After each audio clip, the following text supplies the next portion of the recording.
So, are you losing viewers the second your video ends? Today, I want to show you how to turn your videos into a binge watching machine using YouTube end screens. If you're not familiar with YouTube end screens, it's the little elements here that allows you to either click on a video, a playlist, or to subscribe to your channel. And why is this important? Because YouTube's algorithm has something called session time. And session time means if you are getting people to watch one video after another, YouTube is going to push your channel because it means people are wanting to watch your content. So let's get started. How do you put a YouTube end screen on one of your videos? So it can happen two ways. During the upload process, you can actually see it in, let's see, if we create a video and we're going to upload,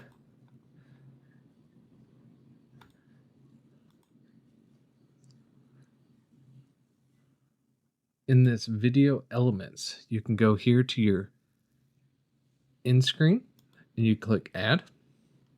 And you've got several different options here. And so one of the options would be to use all three. So this allows me to have a video, a playlist, and a subscribe button. Now you can move these all around. Now, if you notice that if you overlap these, it actually makes everything red and won't let you actually click next. Now, you can choose exactly what playlist you want. So I have multiple. You can click the one you want. Your video, you can do your most recent upload. You can best for the viewer, which if you're just getting started, this may be the best option for you because YouTube knows your viewers better than you do. And then if you want to choose a video of your liking, you can. And you can move these however you want. So if you've got something that's going to be displaying on your screen, which this feature here allows you to move and see the end of your video and see if it covers up your information that you're wanting to show so that you know where to place these. And you can change the length of these too. So you can make it where only two of them show up and then the third one shows up. And this gives you several different options. One of the options being if you are doing a video where you're showing yourself, you can point to the direction of where this element is. And then you could say, you could watch my next video and point to it. The second option is in a video that you have already posted, you can always click the edit button.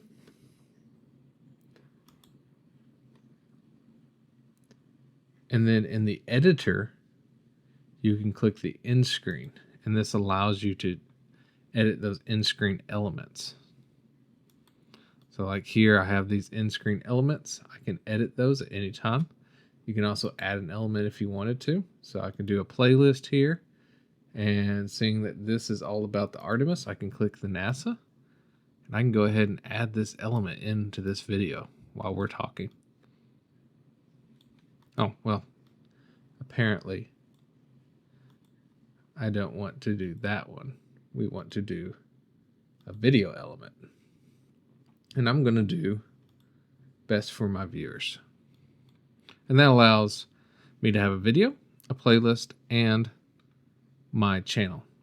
Now, as you saw that you can add multiple playlists here or multiple channels or videos, there's also something that once you get your channel up to the 500 viewers, you can actually put an element here so that your viewers can click and see your shop.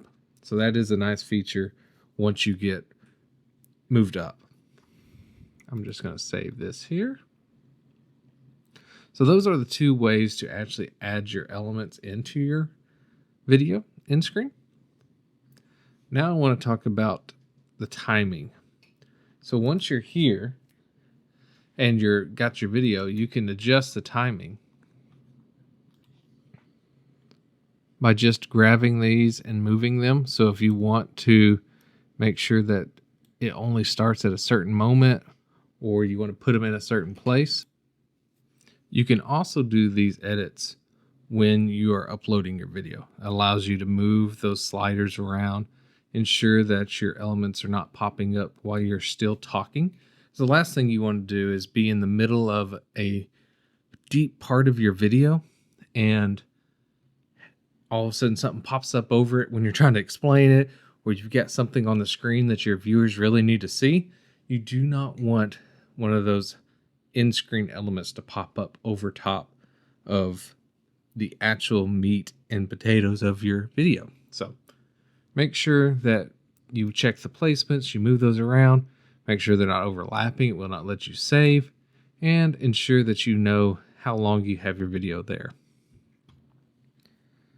So there are a few requirements to videos that can and cannot get in screens. One of the biggest is if you're working on children's only videos. So these are the ones that are actually going to work on the YouTube Kids app, or if it's dedicated to kids only, the in-screen element is disabled. The other thing is if a video is less than 25 seconds long, it will not let you because it automatically starts at 20 seconds.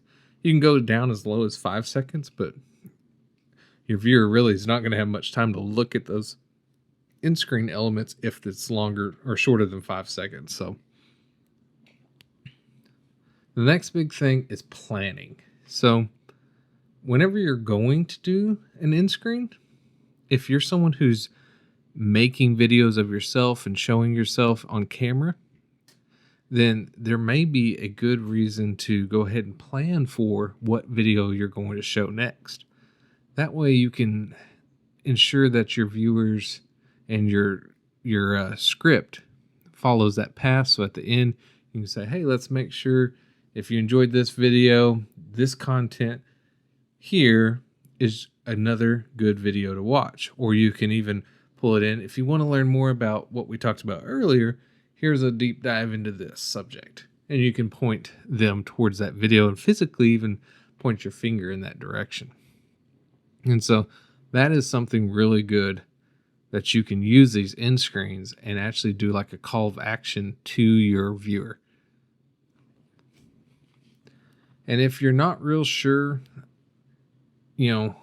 what video they might like, you've always got this fallback, the best for the viewer, because YouTube does know your viewer better than you do in most cases.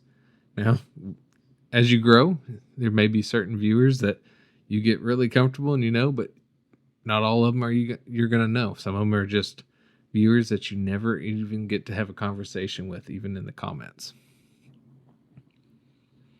So last, I want to kind of go over what do you do as far as if you want to see if your end screens are working. So if you go to your analytics on a video,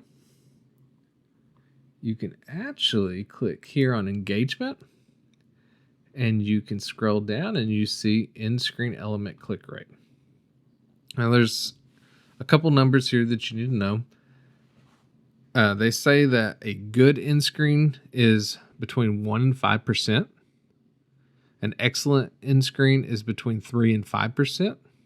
And anything under 1%, you probably need to work on your call to action or how you are presenting that video.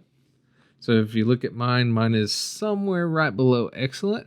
So it's in that good range still. It's in that 1 to 3%, pretty close to getting to that 3%, but not right there yet. And since I only have 2 call to actions here, or end screen elements, you can only see the 2. I've added the new one.